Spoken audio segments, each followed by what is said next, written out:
सद्गुरु रविदास जी महाराज की, सद्गुरु रविदास जी महाराज की, सद्गुरु ज्ञान भिक्षुक दास जी महाराज की, सद्गुरु ज्ञान भिक्षुक दास जी महाराज की, सद्गुरु समन दास जी महाराज की, सद्गुरु समन दास जी महाराज की। भारत माता की, भारत माता की, गंगे मैया की, गंगे मैया की, वंदे वंदे वंदे। मंच पर उपस्थित पूज्य स्वामी महंत श्री गोवर्धन दास जी महाराज, पूज्य स्वामी श्री ओमानंद जी महाराज, पूज्य महंत श्री निर्मल दास जी महाराज, महंत श्री गुरदीप गिरी जी महाराज, महंत श्री केशवानंद जी महाराज, पूज्य संत महात्मा श्री सत्यानंद जी महाराज, महात्मा श्री सतीश दास जी महाराज, महात्मा श्री विज्ञानानंद जी महाराज, आज के इस कार्यक्रम में उपस्थित सभी पूज्य संतजन, इस कार्यक्रम में विशेष रूप से उपस्थित उत्तर प्रदेश सरकार में मंत्रिमंडल के मेरे सहयोगीगण श्री अनिल कुमार जी, कपिल देव अग्रवाल जी, श्री सोमेंद्र तोमर जी, श्री संजीव बालियान जी, माननीय सांसद चंदन चौहान जी, डॉक्टर सुधीर सैनी जी, सभी यहाँ पर माननीय विधायकगण, श्रीमती वंदना वर्मा जी, श्री राजपाल बालियान जी, श्रीमती मिथिलेश पाल जी, डॉक्टर भीमकांत निर्वाल जी, विक्रम सैनी जी, योगराज सिंह जी, प्रमोद उटवाल जी और यहाँ पर उपस्थित सभी देश के कोने कोने से उपस्थित श्रद्धालुजन, आज ये मेरा सौभाग्य है कि ज्येष्ठ पूर्णिमा के इस पावन पर्व पर सद्गुरु रविदास जी महाराज की स्मृति में स्थापित इस आश्रम और इस पावन गद्दी पर संत स्वामी ज्ञान भिक्षुक दास जी महाराज की 65वीं पुण्यतिथि और अखिल भारत के संत शिरोमणि सद्गुरु रविदास मिशन के संस्थापक अध्यक्ष सद्गुरु समन दास जी महाराज की पुण्य स्मृति में एक शुभ तीर्थ पर इस पावन सत्संग और बड़े भंडारे का आयोजन यहाँ पर आयोजित किया गया है। मैं सबसे पहले इस ज्येष्ठ पूर्णिमा के अवसर पर पूरे प्रदेश वासियों को हृदय से बधाई देता हूँ, पूज्य संतों का हृदय से अभिनंदन करता हूँ और आप सभी उपस्थित श्रद्धालु जनों का भी मैं इस अवसर पर प्रदेश सरकार की ओर से हृदय से अभिनंदन करता हूँ। बहनों और भाइयों, जब हम पूज्य संतों की परंपरा की बात करते हैं तो मध्यकाल में जब देश गुलामी की बेड़ियों से जकड़ा हुआ था, विदेशी आक्रांताओं के द्वारा भारत की धर्म और संस्कृति को रोधा जा रहा था, उस कालखंड में ज्योति की एक पुंज के रूप में सद्गुरु रविदास जी महाराज का आविर्भाव होता है। काशी में जो भारत की सनातन धर्म की प्राचीन नगरी है, उस काशी में श्री गोवर्धन सद्गुरु रविदास जी महाराज का आविर्भाव होना और उन्होंने अपने कर्म साधना के माध्यम से जो एक प्रेरणा वहां से दी, वह आज भी पूरे देश के लिए, हर श्रद्धालु जन के लिए एक मार्गदर्शक के रूप में काम करती है। जब हम सद्गुरु रविदास जी महाराज के बारे में चर्चा करते हैं बहनों और भाइयों, सद्गुरु रविदास जी महाराज ने सामाजिक आडंबर और कुरीतियों के प्रति समाज को जागरूक भी किया, कर्म पर विश्वास करने की प्रेरणा दी, एक आध्यात्मिक चेतना का जागरण किया और उन्होंने कहा था मन चंगा तो कठौती में गंगा। बहनों और भाइयों, ये सद्गुरु रविदास जी महाराज का कथन ये जीवन में आंतरिक पवित्रता और निर्मलता का प्रतीक होता है, एक नई प्रेरणा है और इसीलिए उन्होंने सामाजिक बुराइयों से दूर रहने के लिए समाज को एक नई प्रेरणा दी। सद्गुरु रविदास जी महाराज के गुरु रामानंद जी महाराज ने कहा था, जाति पाति पूछे नहीं कोई, हरि को भजे सो हरि का होई। और यही परंपरा आगे बढ़ती है। तो संत रविदास जी ने उस समय इस बात को कहा था कि ऐसा चाहूं राज में जहां मिले सबन को अन्न, छोट बड़ो सब बसे, रविदास रहे प्रसन्न। बहनों और भाइयों, कितनी दिव्य वाणी है, कितनी दिव्य वाणी है सद्गुरु रविदास जी महाराज की। उन्होंने कहा यह रविदास तब प्रसन्न रहेगा जब बिना भेदभाव के सबको समान रूप से अधिकार मिलेगा, सबको अन्न मिलेगा। और याद करिए, संत रविदास जी महाराज की इन बातों को अक्सर किसी ने लागू किया। भारत के प्रधानमंत्री मोदी जी ने प्रधानमंत्री गरीब कल्याण अन्न योजना के माध्यम से भारत के 81 करोड़ लोगों को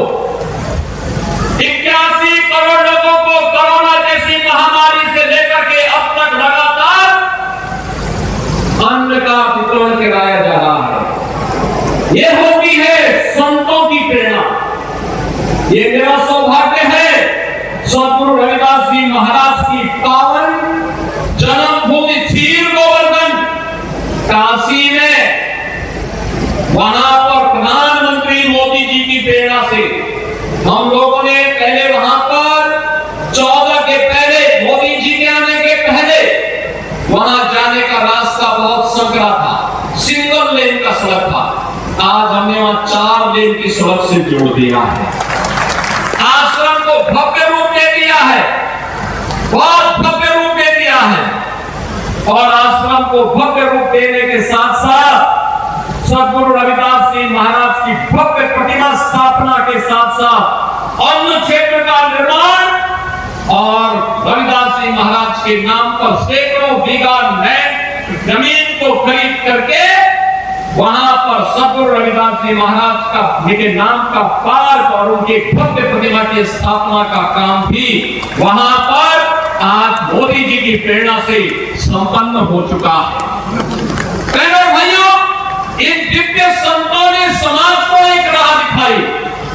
और राह एकता की राह है, एकता की राह है, समाज को जोड़ने की राह है। वह राह जो कोई किराना और कांधा की घटना नहीं होने देती है, ये वही राह है जो हमें सुरक्षा की गारंटी भी देती है, हमारा संरक्षण की गारंटी भी देती है, हमारे उत्थान का मार्ग भी प्रशस्त करती है और सम और विषम परिस्थितियों में हमें लड़ने की भी प्रेरणा प्रदान करती है। और यही तो कार्य सद्गुरु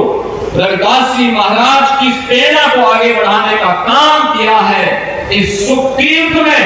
संत स्वामी ज्ञान भिक्षुदास जी महाराज ने। एक दिव्य संत थे। सुखतीर्थ भारत की सनातन धर्म की परंपरा का एक पौराणिक तीर्थ है। ये भागवत भूमि है। 5000 वर्ष पहले सुखदेव जी महाराज ने राजा परीक्षित को पहली भागवत की कथा इसी धाम पे सुना करके उन्हें मुक्ति का मार्ग प्रशस्त करने के लिए जीवन में भक्ति का, ज्ञान का और मुक्ति का क्या महत्व हो सकता है, इसकी प्रेरणा इसी पावन धाम में करवाया था। याद करिए, मां गंगा भारत की सनातन धर्म की परंपरा की एक अग्रणी और अग्रज धारा है, जो सम और विषम परिस्थितियों में हम सबको उद्धार का मार्ग प्रशस्त करती है। हम कैसे मां गंगा को भूल सकते हैं? हम कैसे सुख तीर्थ को भूल सकते हैं? और याद करिए, ये 5000 साल पहले इसी तीर्थ में ये सब घटनाक्रम घटित होता है। दुनिया के अंदर कोई मत, मजहब, संप्रदाय तो बताए कि 5000 साल का इतिहास कितने लोगों का है, कितने लोगों का है? ये केवल दावा आप कर सकते हैं जिसके उत्तराधिकारी आप हैं और जिसके बाद हमारे पूज्य संत जन हैं, जो आज यहाँ पर इस शुभ तीर्थ में यहाँ उपस्थित हुए हैं।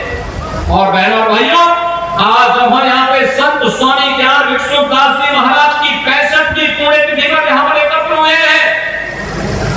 मैं उनकी स्मृतियों को नमन करता हूँ,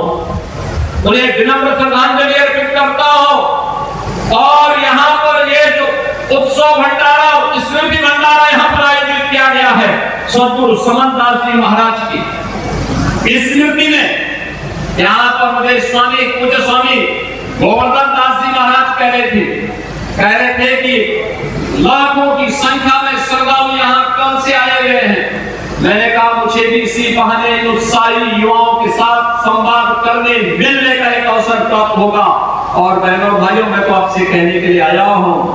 इसलिए कहने के लिए आया हूँ कि इस बार तो नहीं हो पाया, लेकिन अगली बार यहाँ के पूज्य संतों की प्रेरणा से जो मां गंगा की धारा को यहाँ से लेकर के गए हैं, यहाँ पर इस सदगुरु रविदास मिशन से जुड़े हुए समंतदास जी महाराज के पावन आश्रम के सामने भी सदगुरु रविदास और पूज्य संत समंतदास जी महाराज की स्मृति में एक घाट का निर्माण हम लोग कार्य करके पूरा करते हैं। यहाँ की सड़कों के चौड़ीकरण के कार्य को भी आगे बढ़ाएंगे, जिससे आने वाले आप किसी श्रद्धालु को आने वाले समय में संकट नहीं आएगा। आराम से पार्किंग की व्यवस्था की जाएगी और पार्किंग की व्यवस्था के साथ साथ यहाँ के सुंदरीकरण के कार्य को आगे बढ़ाना, सत्संग सभागार की स्थापना करने का कार्य भी यहाँ पर हम लोग आगे बढ़ाएंगे, जिससे आने वाले समय में आने वाले श्रद्धालु को सम विषम परिस्थितियों में किसी भी प्रकार की समस्या का सामना न करना पड़े। बहनों और भाइयों, जब अच्छी सरकार आती है और पूज्य संतों का मार्गदर्शन मिलता है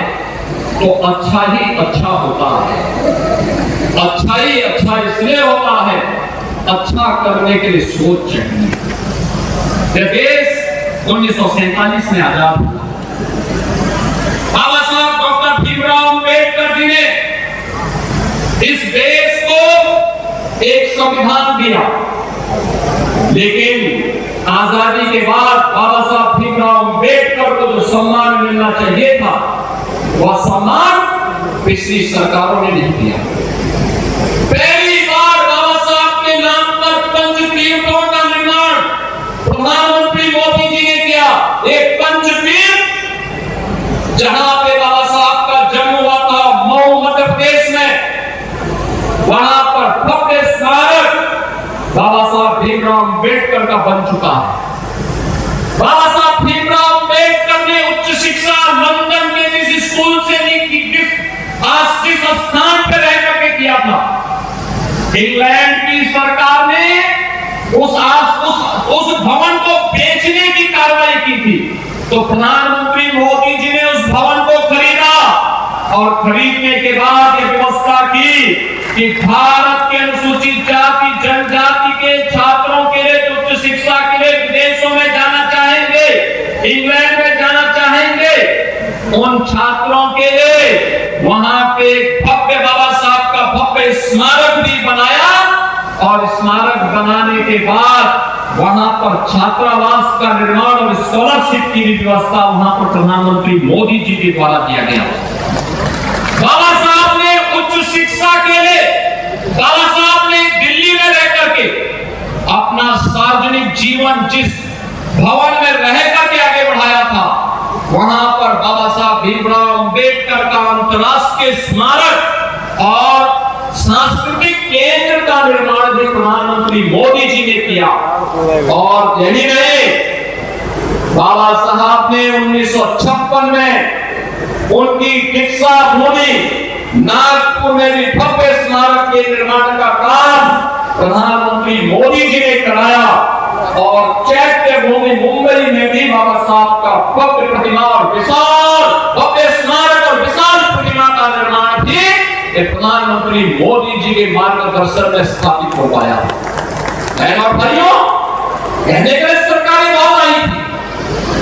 लेकिन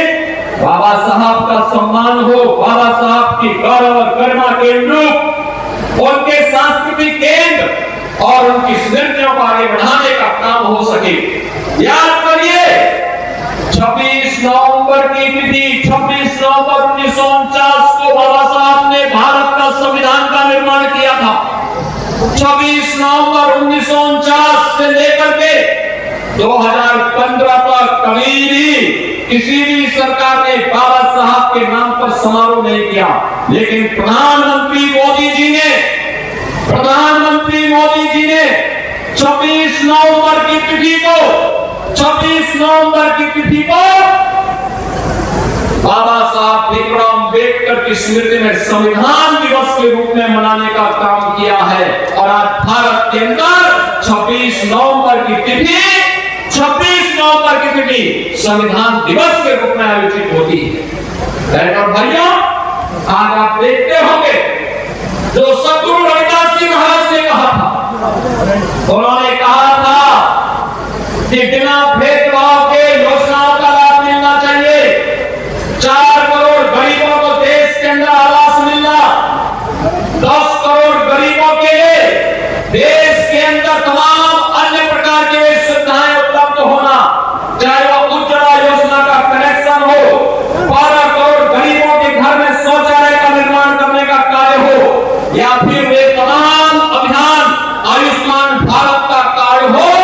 या फिर वे सुविधाएं जो आज भारत के प्रत्येक नागरिक के जीवन में व्यापक परिवर्तन का कारण बनी हुई है, ये सभी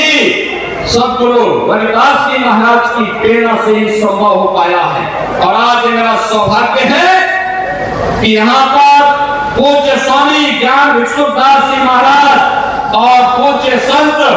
सद्गुरु समनदास जी महाराज ने यहाँ पे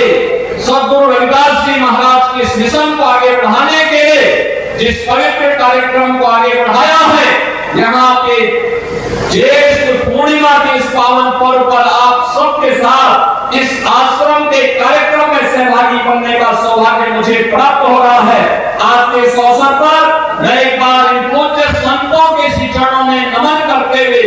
उन्हें विनम्र श्रद्धांजलि देता हूँ। सभी पूज्य संतों का हृदय से अभिनंदन करता हूँ। आप सभी श्रद्धालुओं को आज के दिवस की बधाई देते हुए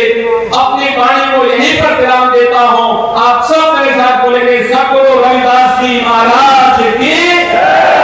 सद्गुरु रविदास जी महाराज की,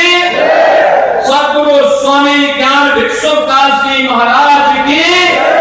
सद्गुरु स्वामी ज्ञान भिक्षुदास जी महाराज की, सद्गुरु समनदास जी महाराज की, सद्गुरु समनदास जी महाराज